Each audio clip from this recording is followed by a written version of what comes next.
ചാവക്കാടൻ brother, I love you, sorry ഞാൻ താങ്കളെ കുറിച്ച് നെഗറ്റീവായി ചിന്തിച്ചത്. അപ്പൊ എന്റെ കുറ്റബോധം മാറി. അടുത്തത് സിനിമ. അതൊരു സത്യമാണ്. സിനിമയെ സ്നേഹിക്കുന്നു. ഞാൻ ഇന്ന് രാവിലെ ഇറങ്ങാൻ നേരത്ത് ഷൈജു വിളിച്ചിട്ടല്ല ഞാൻ വന്നത്. ഇറങ്ങാൻ നേരത്ത് ഞാൻ ദൈവത്തോട് പറഞ്ഞു, ഈ പൂജയ്ക്ക് ഞാൻ പോവുകയാണ്. അപ്പൊ എന്നോട് ദൈവം ഇൻഡ്യൂഷനായിട്ട് പറഞ്ഞു, നിഷ്കാമകർമ്മം, നീ ഒന്നും പ്രതീക്ഷിക്കാതെ നീ ധൈര്യമായി ചെയ്യുക. സത്യത്തിൽ ഞാൻ ഒന്നും പ്രതീക്ഷിക്കാതെ ഇവിടെ വന്നപ്പോൾ എനിക്ക് നല്ല സ്വീകരണം കിട്ടി, നല്ല സ്നേഹം കിട്ടി, നല്ല സഹകരണം കിട്ടി, ഒരു സീറ്റ് കിട്ടി. കണ്ടപ്പോ എന്റെ സഹോദരങ്ങളും നമ്മുടെ കുടുംബത്തിലുള്ളവർ തന്നെയാണ് ഈ പ്രവർത്തിക്കുന്നതെന്ന് മനസ്സിലായപ്പോൾ അതിനേക്കാൾ സംതൃപ്തി കിട്ടി. അപ്പം രണ്ട്, നിഷ്കാമകർമ്മം. എനിക്ക് ഗീതയും ബൈബിളും ഖുർആനും അറിയാത്തതുകൊണ്ട് സ്പിരിച്വൽ വേദം അനുസരിച്ചാണ് പോകുന്നത്.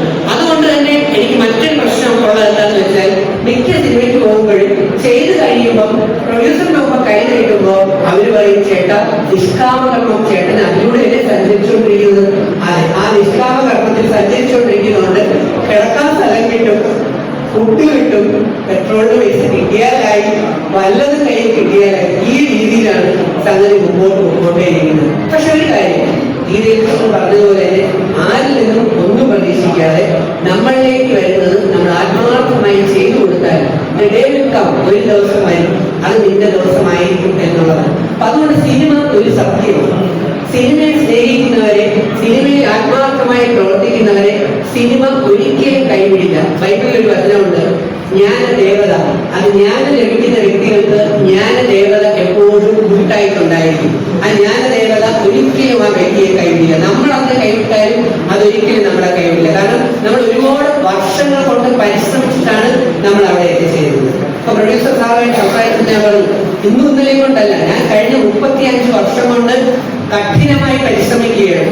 അധ്യാപകനായിരുന്നെങ്കിൽ പോലും ഞാൻ നന്നായി പഠിപ്പിക്കുന്ന ടീച്ചിങ് സനാഫ് എന്ന് പറയുന്ന രീതിയിലായിരുന്നു പഠിപ്പിച്ചിരുന്നത്. പക്ഷെ എന്റെ സമയം 2020 തുടങ്ങിയത്. ഞാൻ പോലും അറിയാതെ, ഞാൻ പോലും അപ്ലൈ ചെയ്താതെ ബിഗ് ബോസ് എന്ന് പറയുന്ന ഒരു വലിയ പ്ലാറ്റ്ഫോമിലേക്ക് ഏഷ്യാനെറ്റ് എന്നെ ക്ഷണിക്കുകയായിരുന്നു. 2 വട്ടം. ആദ്യം വിളിച്ചപ്പോൾ ഞാൻ പോയില്ല, എനിക്ക് ഇതിനെക്കുറിച്ച് അറിഞ്ഞിടത്തോണ്ട്. രണ്ടാമത് 2019 ഡിസംബറിൽ അവർ വീണ്ടും വിളിച്ചു, വന്ന് 2 ആഴ്ച നിന്നിട്ട് പോകും എന്ന് പറഞ്ഞു. ഞാൻ 2 ആഴ്ചത്തേക്കുള്ള ഒരു കളർ മുണ്ടുകളും ഷർട്ടുകളും കൂടെയൊക്കെ പോയത് 2020 ജനുവരി 3-ന് ലാലേട്ടന്റെ അനുഗ്രഹത്തോടെ ബിഗ് ബോസ് ഹൗസിലേക്ക് കയറിയത് മാത്രമേ അറിയാവൂ. പിന്നെ ഒന്നും അറിയില്ല. നടന്നതെല്ലാം ദൈവത്തിന്റെ കളികളായിരുന്നു. അത് കഴിഞ്ഞപ്പോൾ ഈ പ്ലാറ്റ്ഫോം വന്നിരിക്കുന്നു. ഇന്ന് ഈ നിമിഷം വരെ ഞാൻ ഒരാളെ ചതിച്ചിട്ടില്ല, പറ്റിച്ചിട്ടില്ല, വഞ്ചിച്ചിട്ടില്ല, വാക്ക് പറഞ്ഞു വെച്ചിട്ടില്ല. കാരണം ഖുർആൻ പറയുന്നു, കപട വിശ്വാസിയുടെ പ്രത്യക്ഷ ലക്ഷണങ്ങളിലെ ഒന്ന് നാക്കെടുത്ത കള്ളം പറയുക, വിശ്വസിച്ച ലംഘനമാണ് വേദം അറിയുന്നവരെ പറയുന്നു. അപ്പൊ ഇവ ഞങ്ങൾ സംസാരിച്ച് ഞാൻ പറഞ്ഞു, ഒരുപാട് പീഡനങ്ങളൊക്കെ അനുഭവിച്ച നമ്മുടെ മുന്നിൽ എത്തുക. പക്ഷെ ക്ഷമയോടെ ഇരിക്കാൻ പറ്റില്ല. ഞാൻ ഇപ്പോഴും താമസിക്കുന്ന ആലുവയിലെ 20 വർഷം കൊണ്ട് താമസിക്കുന്ന ഹോസ്റ്റലിലാണ്, മെൻസ് ഹോസ്റ്റലിലാണ്. പുള്ളി ഞെട്ടലോട് പേര് 20 വർഷം കൊണ്ട് ഹോസ്റ്റലാണ്. ഒരൊറ്റ കോഴിക്കോട് പോലെയുള്ള റൂമിൽ ഞാൻ സുഖമായി കിടക്കുന്നു. എനിക്കൊരു ടെൻഷനില്ല. കാരണം ആ പറഞ്ഞ ഞാൻ ഒരു ഉള്ളിൽ കിട്ടിയത് കൊണ്ടാണ്. പക്ഷേ